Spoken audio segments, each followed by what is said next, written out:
Hey guys, and welcome back to round 1 of ERL season 10.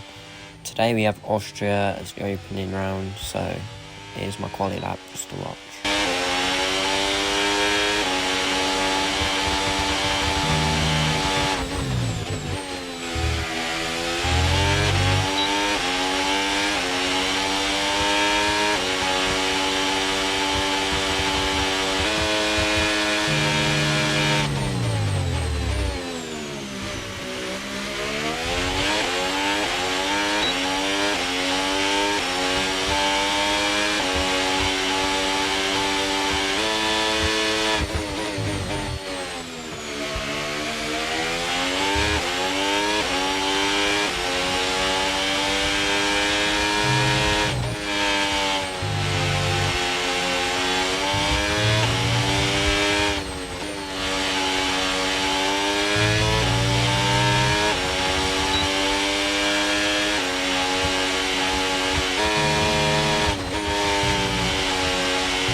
So not my best quali run with battery management, but we crossed the line P7. But we end P11 in the end, so it's going to be a tough race to recover, but hey, here's all for the fun of overtaking in this game.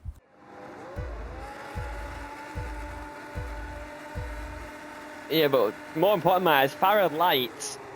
And away we go for the Austrian Grand Prix. It looks like the front two get away well. Gabe is attacking, Mox into turn 1, and he's got the move done up the inside. There's a Cadillac that's ghosted.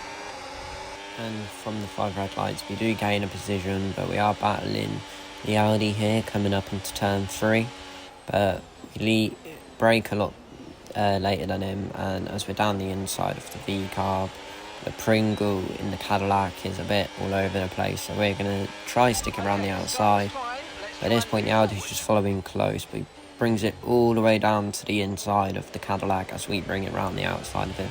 We both get the move done, but now I'm behind the Audi, so I gained 1 position, lost 1 position, but it's all good because it's only lap 1, so there's plenty of time to remake it.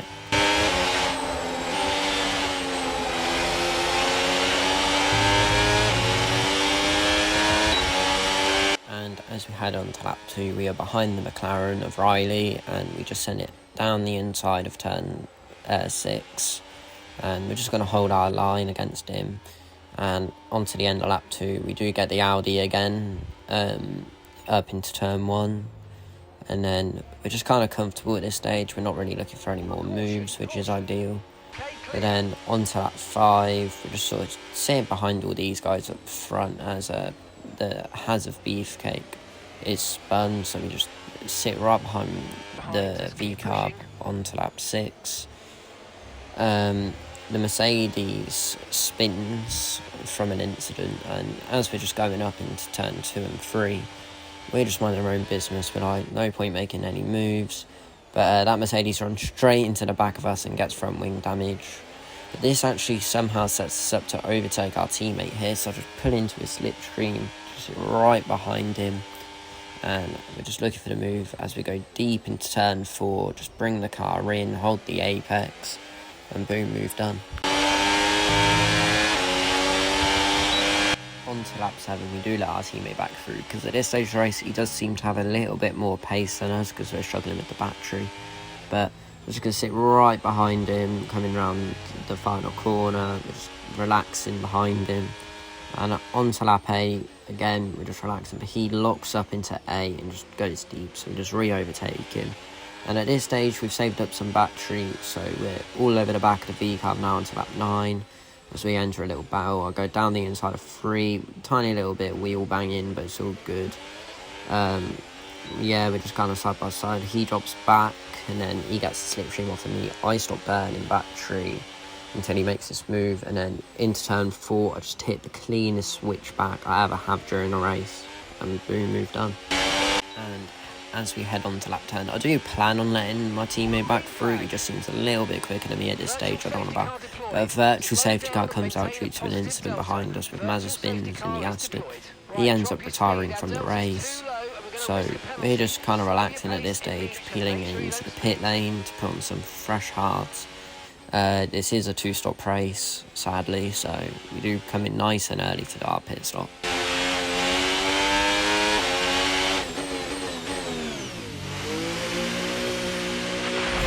Okay, VSC ending. We're going green. Maintain positive delta until the green flags. Okay, go, go, go! That was a fantastic stop, faster than we were expecting.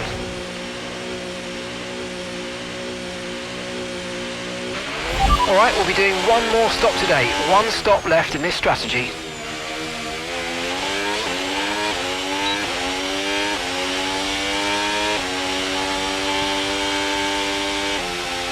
And coming on to the end of lap 11 on to 12, Riley does pit with a drive-through penalty.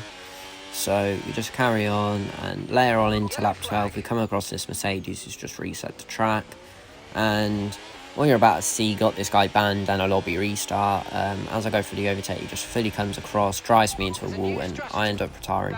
But luckily he got banned, lobby restart from lap 11, so I got a restart in second. Second time, we're going to 5 red lights for the Austrian Grand Prix. And away we go, the Aston Martin on the front row. Gets away well from pole position.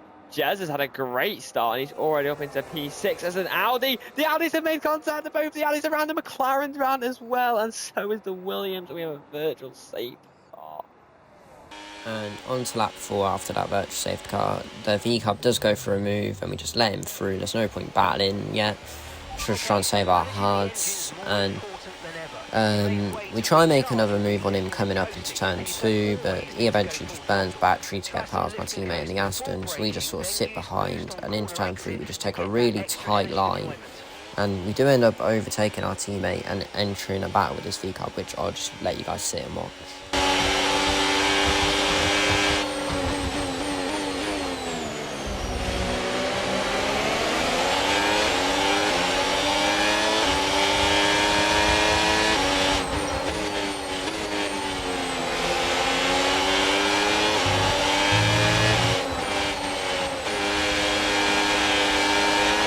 Okay mate, boost mode if you need it. Boost mode if you need it.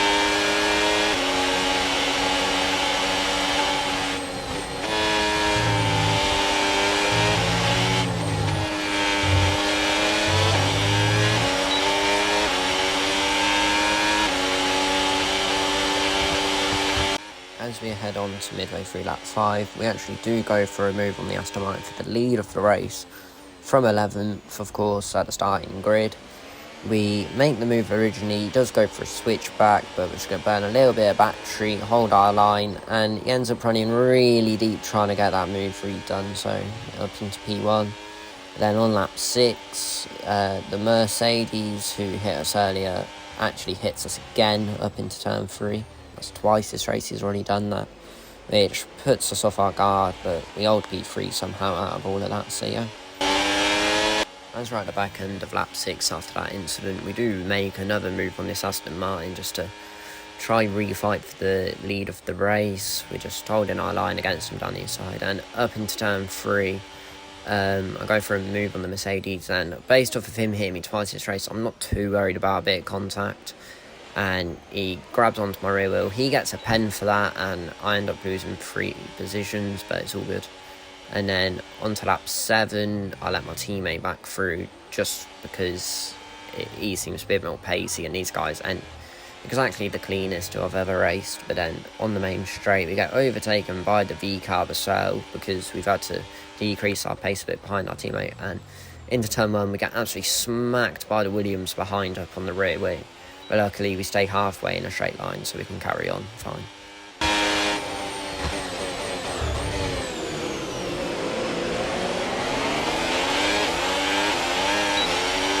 On to lap 10, we're just sat behind our teammate at this stage after overtaking the V-Car, but he goes really deep into turn 3, hits our teammate off.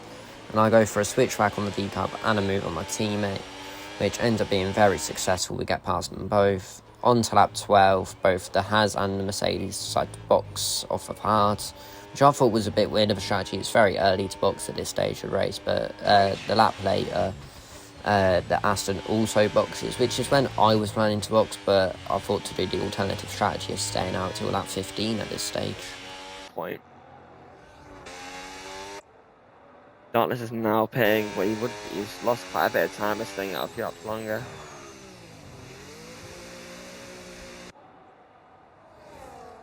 Will this overcut work?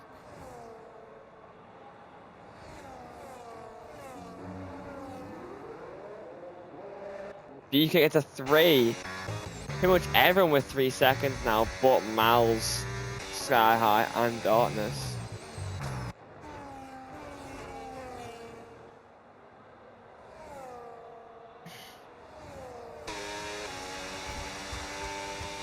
Onto lap 16, we come out 5th, but this Red Bull boxed very early on, so it's just easy work to get past him on his older tyres, and at this stage of the race we're going to be much quicker than everyone else, but as you're about to see, we do set the fastest lap of the race on this lap, so I'll let you guys watch it.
Car behind started to drop back. There's a gap beginning to... On to lap 22, the Mercedes and Hazard battling for the lead of the race, but they both have 3 sec pens when I only have 1 warning, so we stick it round the outside of the Haz due to their battling. And at this stage, we're looking to cross the line first, so we do go for a move on the Mercedes. He does come across a little bit weirdly, but just down into turn 3, we just absolutely send it, and I'll let the rest of the battle play out.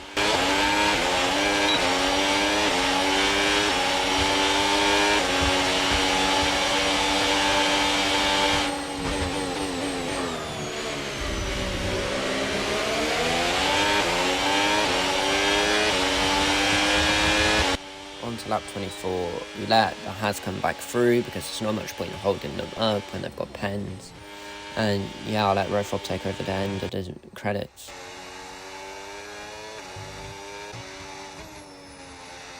Into the final set, and then BFX still leads. I think this is going to be how it finishes, but with BFX penalty, it's going to give Darkness the win here in round 1 as they head through the final 2 corners. Beefcake spins over the line. BFX spawn. Darkness is going to win on track. Darkness wins on track at round 1. Jezza comes in P2. Beefcake's P3. So, as you heard Rob say, Beefcake does actually spin round the final corner, which allows us to win on track. We would have won off the pens, but winning on track just feels so much better. So we come across the line first. We're racing again, let's go. I can't speak! I can't speak! So throughout the race we went from P11 to P1, which is a really good race, assuming I've not been tier 2 in a long time. But anyways, I'll see you guys next week for round 2.